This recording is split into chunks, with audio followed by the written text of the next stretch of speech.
This week on Geeks in Our 30s, we're discussing, should Link talk? Kipp, what do you think? Hey, listen! Don't speak, know just what you said. So please stop explaining. Don't tell me 'cause it hurts. Don't speak, I know what you're thinking. I don't need your reasons. Don't tell me 'cause it hurts. Welcome everybody to Geeks in Our 30s. I am Kipp Trentonio, and with me...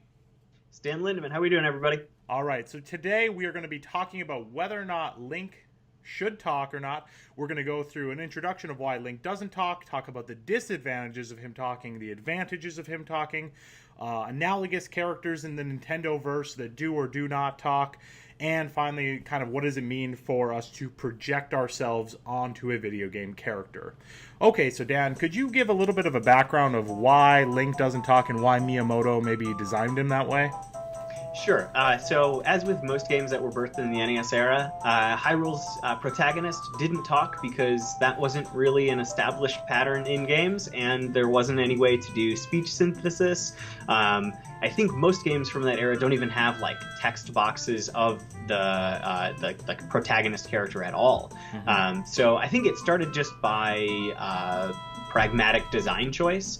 And by the time that we could do speech, I think the first time that a mainline Zelda game did speech, it was just grunts and sounds. So I think the establishment had been, from 1986 until 1998. Or from 1986 till 1998, so Ocarina being the first one that I'm canonically calling Link speaking in a Zelda game. Right. I think by that time you just have too much history, and now the character acts as your link to the universe, and so having them talk kind of does a little bit of funkiness with player perception and your ability to project. Right. All right. So part of that is then, it was a technical limitation starting, but then there's also the kind of this meta gaming thing about it, about putting yourself onto the character and identifying with the character differently than, if they talk or have a voice. So, okay, Dan, so let's dive right into what are some of the disadvantages of Link talking. So what are some reasons, maybe I would say maybe this is the conservative side of the argument, to keep things how they've been, have Link, maybe he can make some grunts or sounds, just because complete silence would be a little mimey or weird. What would you say are the disadvantages of Link talking? Or I guess we could talk about the advantages of him being silent. Well, so let's go with some of the very obvious disadvantages. Every time that a character or Link has talked in a Zelda game previously, it hasn't gone over super swimmingly. I'm referencing the CDI games and also the cartoon from the 80s, where Steve from Full House voices Link, I think, or at least somebody sounds exactly like him. Wow. Well, excuse me, princess. Hey, excuse me, princess. And I think that's just a bitter enough taste in everyone's mouth that, just leaving it as is. Maybe Nintendo really can't do voice acting like that. And then even if you look at kind of the Breath of the Wild, most people's reaction to the voice acting in that game has been lukewarm. I would say is pretty charitable. Right. So I don't know if Nintendo as a studio is super well equipped to handle that. So again, a technical limitation. Right. The other thing I would say too is when you make somebody speak who hasn't spoken, you've got to make some choices. And I think the longer that they've been silent, the more there's like pressure to not change the character. So I think if you, for example, you have a couple of different ways you can go. Like you can make Link a kind of generic hero where he says generic hero things like, I'm gonna get the Triforce, and I think that's what happens is like in the Wanda Gamelon or the 80s cartoon is you end up with kind of like this Luke Skywalker-esque generic prototypical hero, which I think people are going to end up just feeling kind of lukewarm about either way.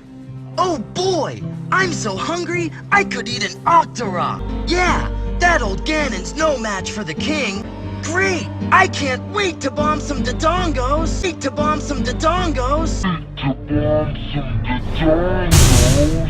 On the other hand, let's say you give them more of like a personality, and I think what most games tend to lean toward now is giving them kind of a gritty personality or like a dark past in some way, shape, or form.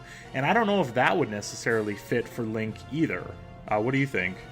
Yeah, I think it'd be really hard to do. So with something like Mario, now that Charles Marionette does the voice, and it's like, let's go! And It's a me, Mario! Woohoo! and it's like this very plucky, excited character. That plays really well in Mario's universe. And I don't think that would play well here. Then you look at other Nintendo franchises that stayed silent for a long time.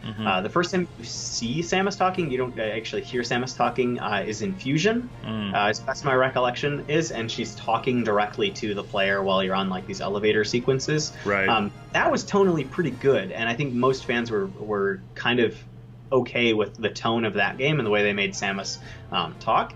But then obviously Other M was a big ordeal for everybody involved, and the tone that they struck was like they felt incongruous with the character. So I awoke to the familiar voice of a quarantine officer. Let's try sitting up, huh? Slowly now. A dream. I had been reliving the tragic moments of my recent past. Thanks to the hyper beam, which was given to me somehow by the baby. So I think there's a lot on the line here because so many people have projected so many things onto Link throughout the years that I think it'd just be really dangerous to do. The other thing is, I think there's something about silence that incurs mystery, and I think mystery fits really well into the Zeldaverse. Sure, it's a kid discovering a world, right? Right, and just like the tone of the universe, in the same way Mario's world is kind of like upbeat and silly, and so having a character being like, oh, let's go, and stuff like really fits well. In Zelda's universe, or excuse me, in Link's universe, things are really like mystical and floaty and magical, and you don't fully, like even Zelda games today, like the lore of them is still controversial, and people don't fully agree on what's happened in the games. But these like general themes are coming. It's almost like an ocean, like you're waiting for the waves to come. You're like, oh, I know the Triforce is going to be involved. I know the Princess is going to be involved. I know Ganon and Ganon's going to transform into Ganondorf at some point.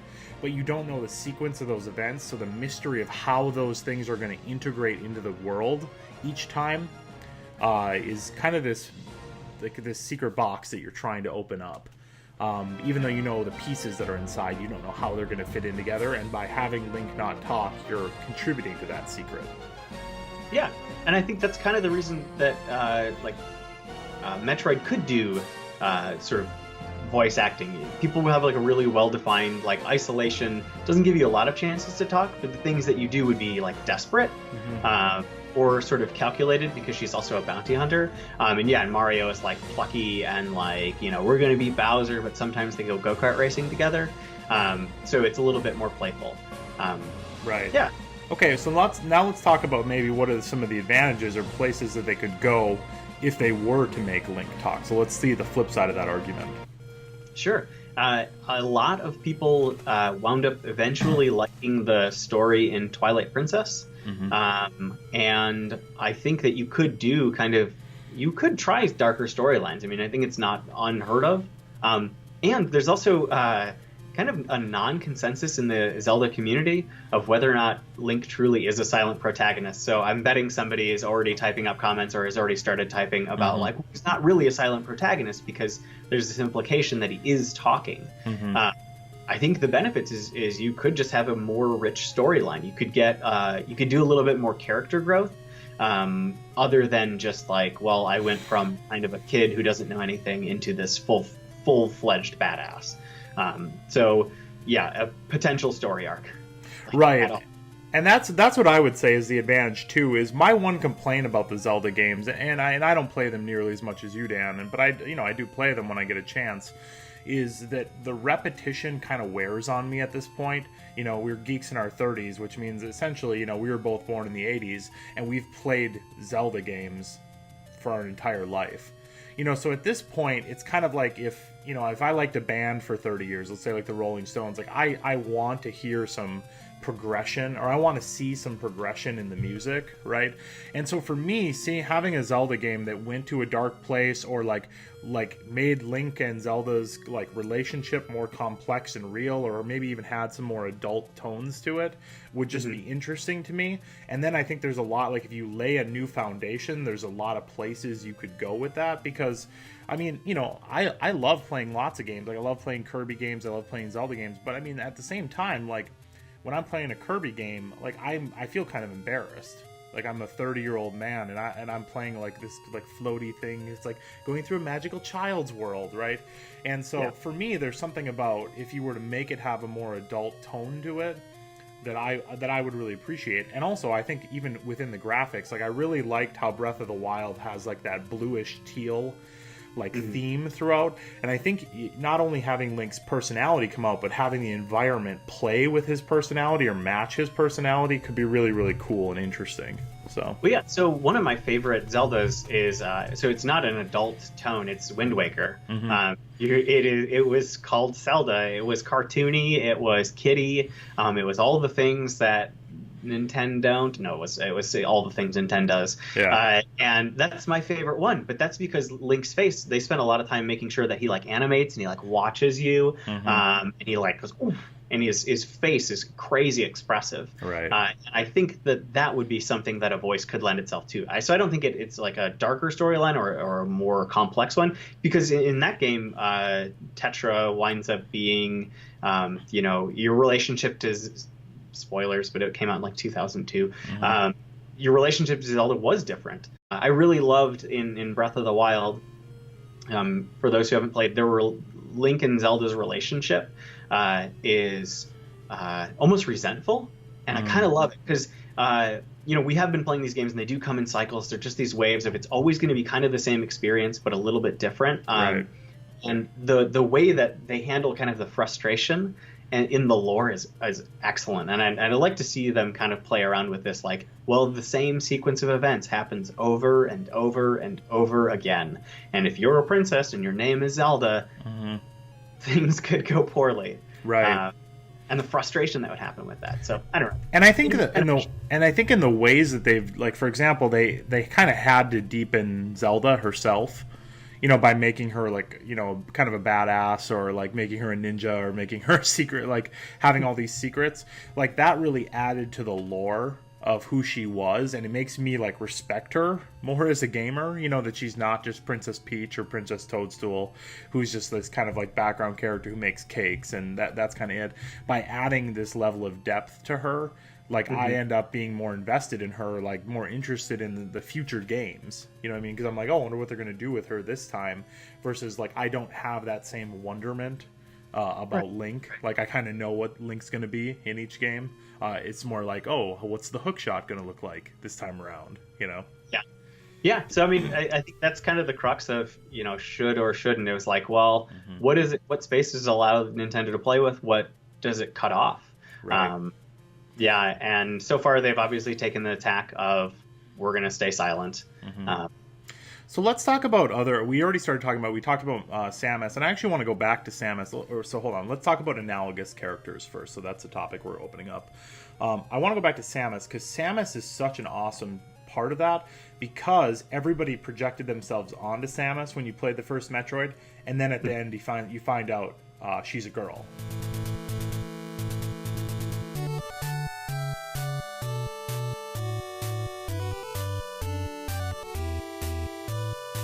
Right, she's a woman, and that like blew everybody's mind, right? Because the reason it blew everybody's mind is because they couldn't identify with her in the same way, because 99.9% of people who played that game were guys, right?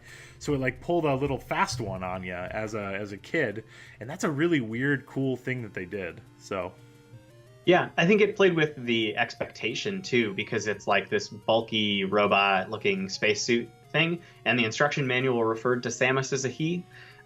Which was also wow, that's really cool. I didn't know that.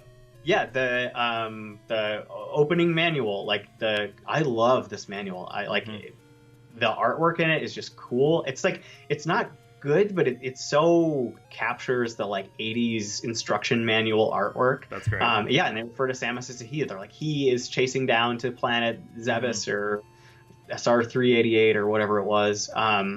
And yeah, so they're like really hamming it up. I mean, it was meant to be a like pull the rug out from underneath, but it's also an homage to Alien.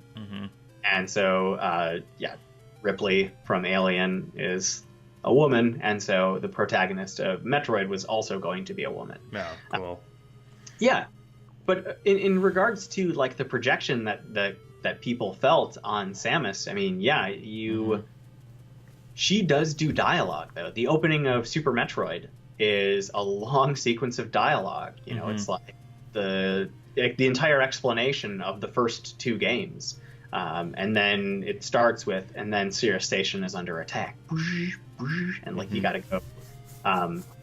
Yeah, so I think that her character has been talking the whole time, even though she's silent, in a more direct way. I think like the controversy in the Zelda universe is that he sometimes responds to things that it's like it's implied that he talked, but you don't hear the words or you don't see Link's text. You're not privy to that information.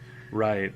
And then I think it's interesting how they've handled that with other Mario characters. So, well, some, like, I would say, like, for example, Kirby hasn't really budged. I mean, he has no personality development. I mean, he gets new weapons and stuff, but there's, like, if you were to tell me what Kirby's personality is like, it's, like, fluffy. There's not really a word. Versus, like, I think of, like, a character like Mega Man, who started off being like a generic blue character and then over time has like developed a whole world. He has a dog, he has a girlfriend, he has like, you know what his voice kind of sounds like. They did a cartoon, they really expanded on who he was, and now actually if you play a Mega Man game, there's almost, I mean, unless it's like Mega Man 9, which is like, you know, like nostalgia or whatever, or Mega Man 10, you know, it's kind of expected that there's going to be cutscenes and there's going to be some kind of relationship between him, Dr. Wily, Roll, and, you know, Dr. Light, and so it's interesting how they've developed in some characters and haven't developed others. Mainly seems like the more core Mario games they've tried to not, or excuse me, the core Nintendo games they've tried to not drift toward developing the character identities. Do you think though that's because the Zelda games always take place in the same universe, but they don't take place with the same character. So Link is somebody different most of the time. Right. There's examples of like Majora's Mask. There's a continuation. Other like Spirit Tracks and Phantom Hourglass, I think. Oh no, those are separated by 100 years. But the Mega Man is a continuation in the same universe. That's true. But I would also say, Dan, do you think that the average gamer knows that? Like, you know what I mean? That, like, I know, like, I mean, I've done the chronologically confused, like, videos and stuff about Zelda and, like, trying to figure out, like, what the time... But, like, you really have to dig to figure some of that stuff out. I mean, you know, for the most part, I would say the average gamer just knows that there was a hero in the past, or there's a future hero that's going to happen, but they don't really necessarily go, like, oh, this isn't the same Link from the last game. Yeah, I mean, maybe I'm wrong about that. You're more into it than I am. Yeah, so for me, the Legend of Zelda is that, like, evil rises, the hero is courageous and challenges him, and the Princess Zelda's wisdom guides the hero. Right? That's the entirety of the legend, and it happens a bunch. And that's like really all we know. Honestly, one of my least favorite things in Zelda lore is the fact that they released a timeline. Right. I much preferred when it was just a crashing wave that was like, and this is like kind of Wheel of Timey, where I was like, and it's coming back, and like here we go, and this is the hero that happens to be there this time. But that's also down to my preference on like I don't like epic hero Link. I much prefer like humble fairy Link kind of. Yeah, or like happenstantial Link, where it's just kind of like, that sucked. Right. All right, I guess. And then his courage and like the adverse situation kind of shows the Triforce of Courage through him. Right. Okay, Dan, well, let's get to the final part of our show for today, which is whether or not projection onto a video game character, kind of expanding it out or abstracting it out a little bit, whether that actually is good for gaming or bad for gaming. And I'm curious what you think about that. So in terms of immersion, I would say like